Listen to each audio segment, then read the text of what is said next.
네, 샬롬 하고 인사하십니다. 샬롬, 샬롬, 샬롬, 샬롬, 샬롬. 하나님 사랑합니다. 여러분 주 안에서 사랑합니다. 예, 드디어 아브라함이 열주에게 돌아가는 그런 내용의 말씀. 아브라함은 특별한 부르심을 하나님께 받은 우리의 믿음의 조상입니다. 1절에서 6절 보니까 축복을 받은 내용들이 나와 있는데요. 특별히 후처, 그두라.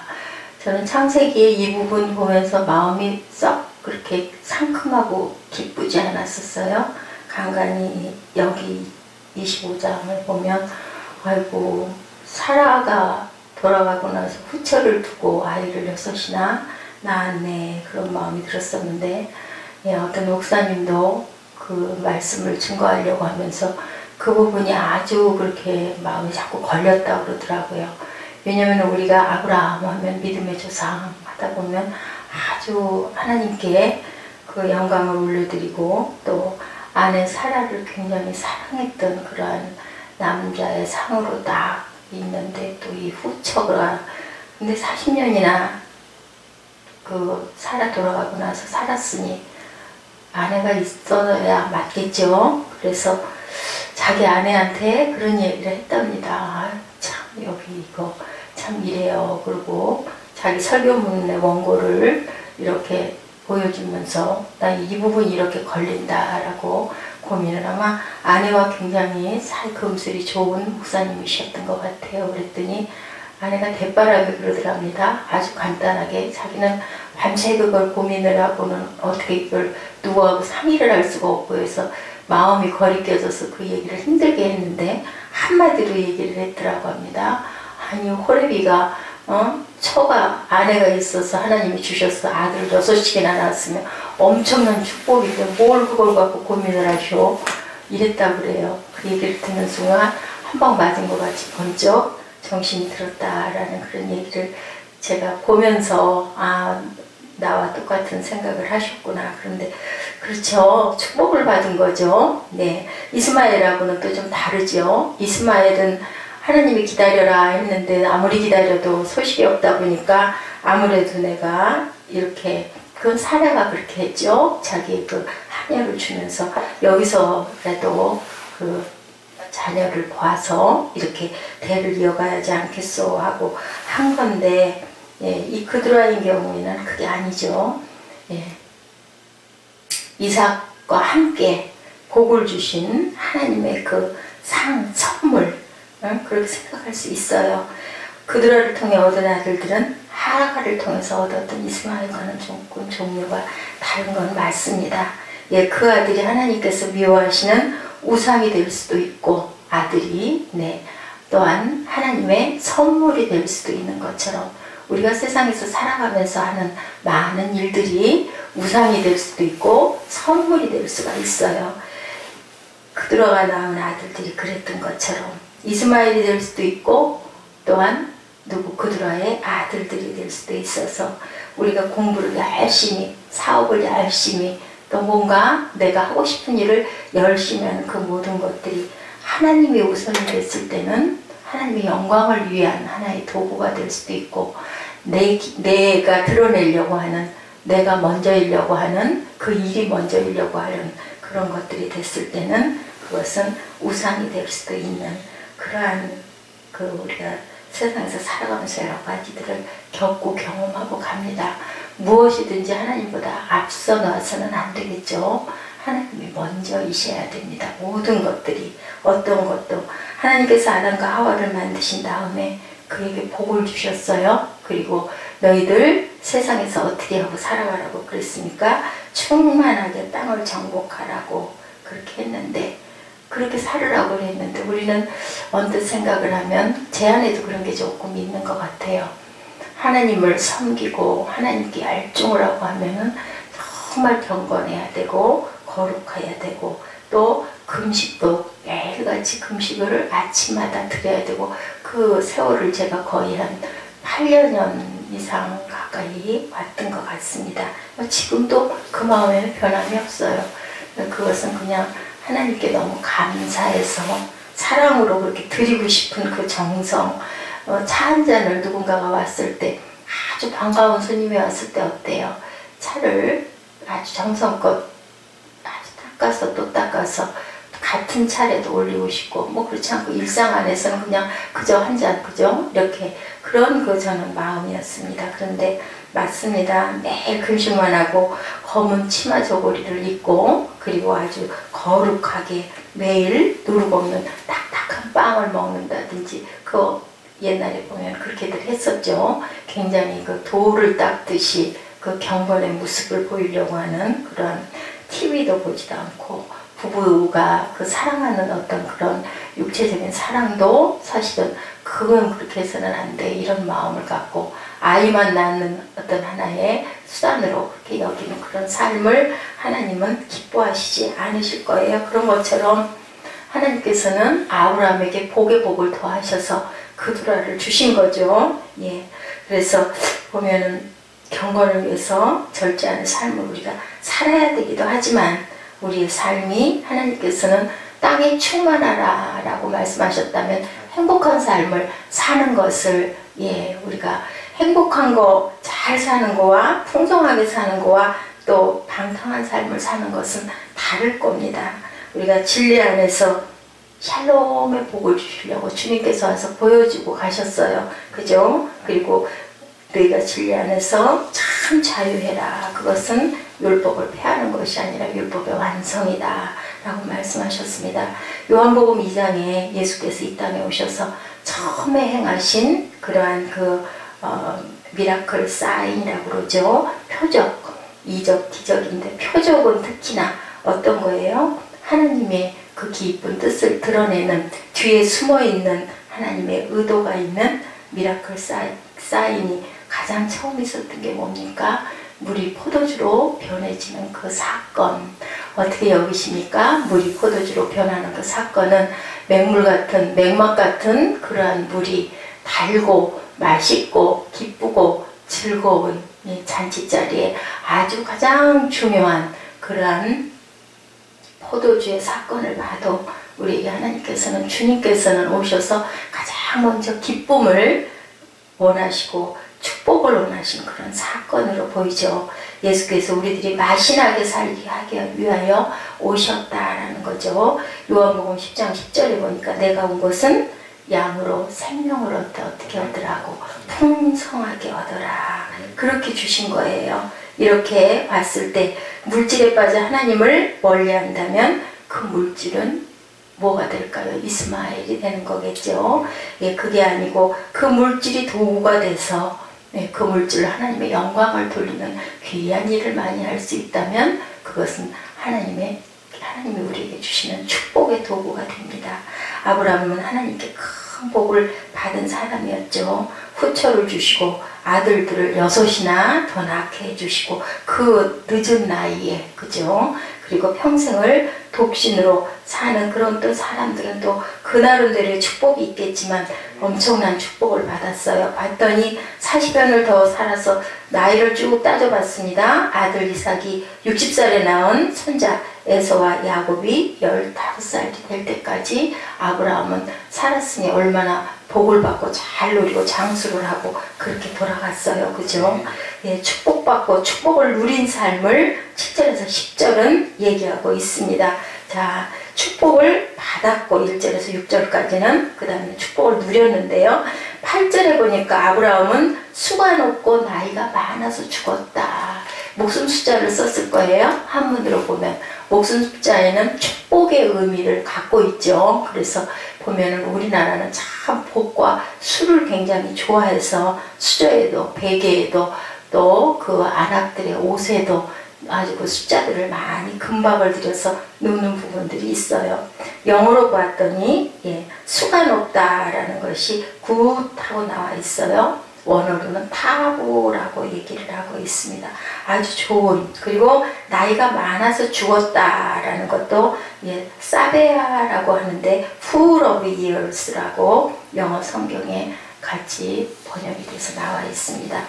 굿은 충분하다, 흡족하다, 많다, 완전하다, 나무랄 데가 없다, 만족하다라는 거예요. 그리고 full of years도 역시 나이를 가득 채웠다, 풀이라고 얘기하고 있습니다. 그러면 이 사람은, 이 아브라함은 어떻게 살았다?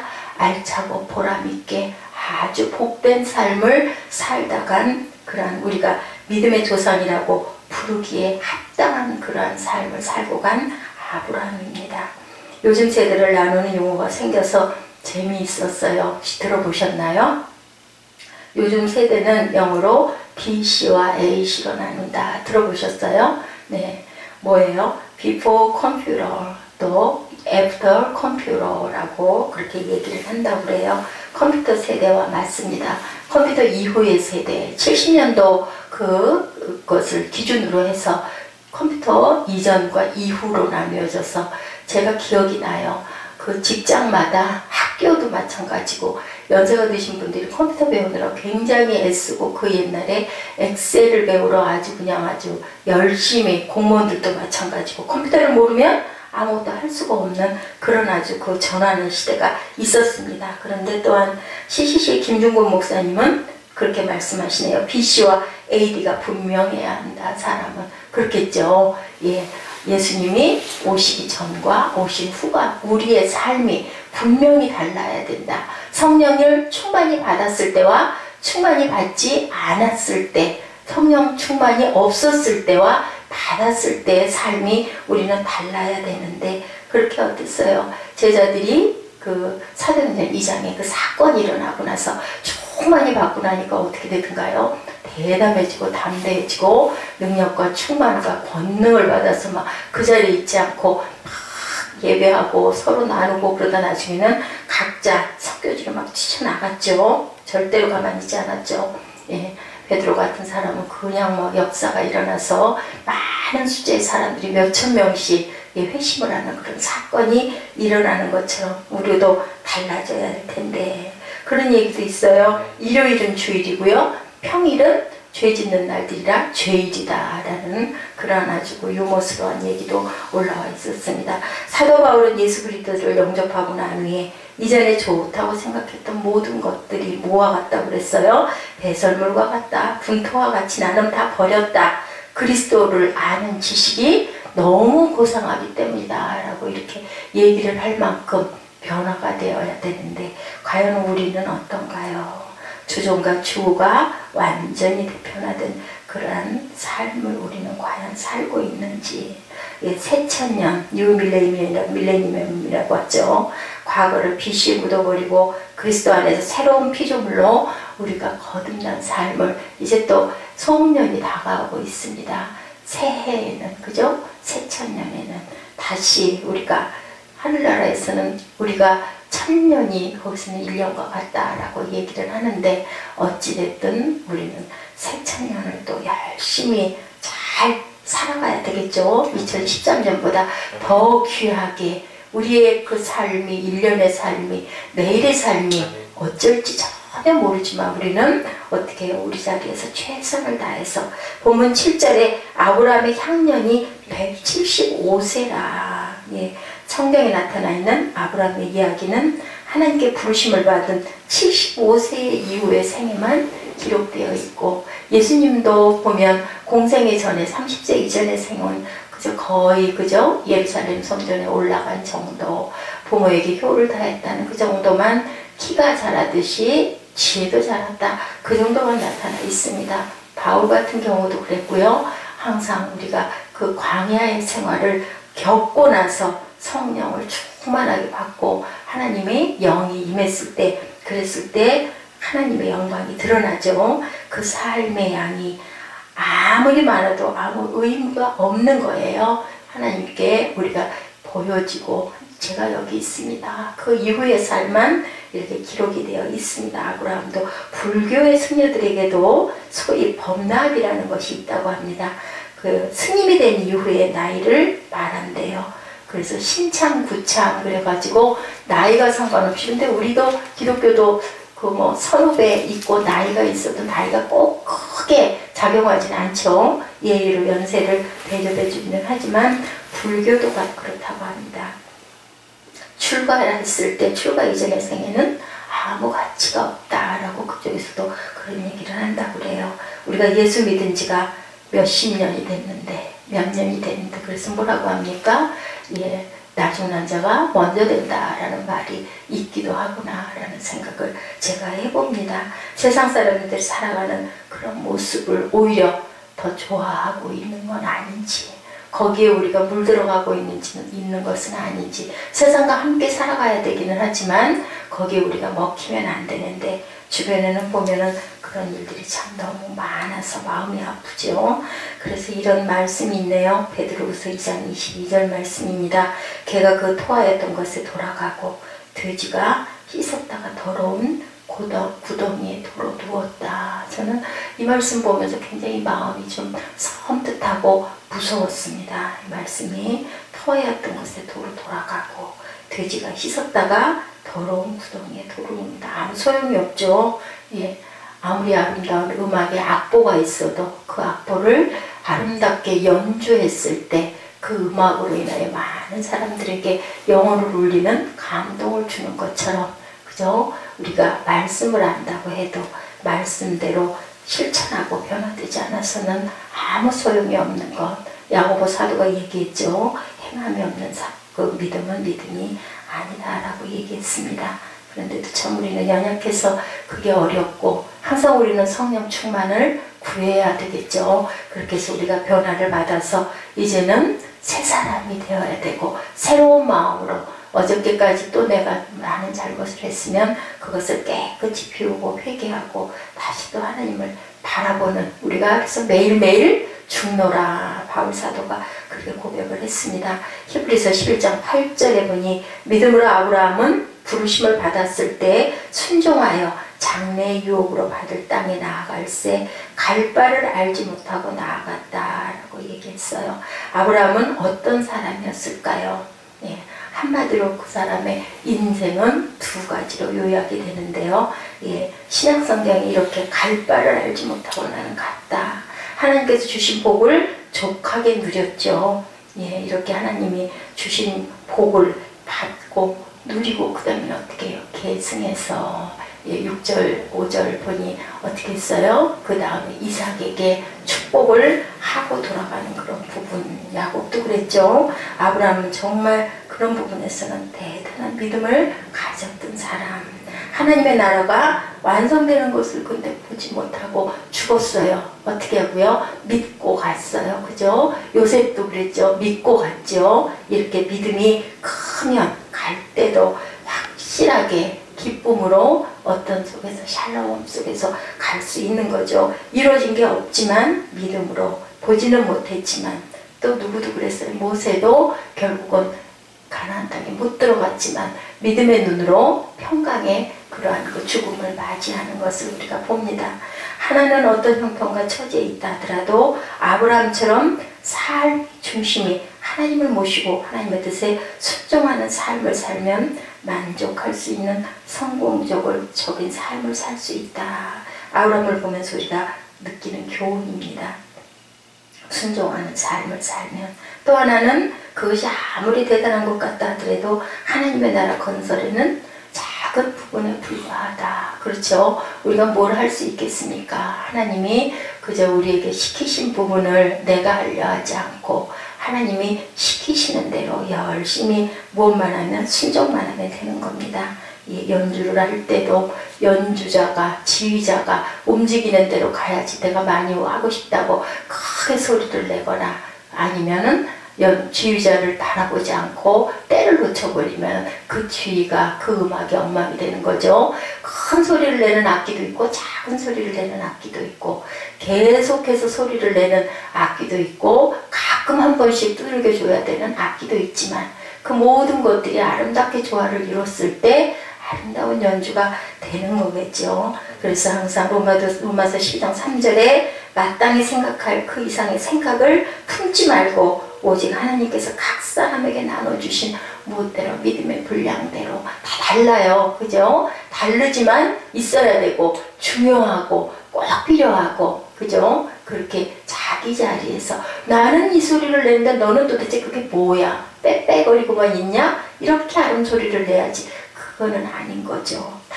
다른 거죠. 그래서 하나님께서는 우리를 같은 사람이 하나도 없이 만들었어요. 보면. 그리고 그 사람을 이해하고 알고 나서 바라보면 낯설고 이상하게 보이고 또 보면 그 단점도 많아 보이고 하지만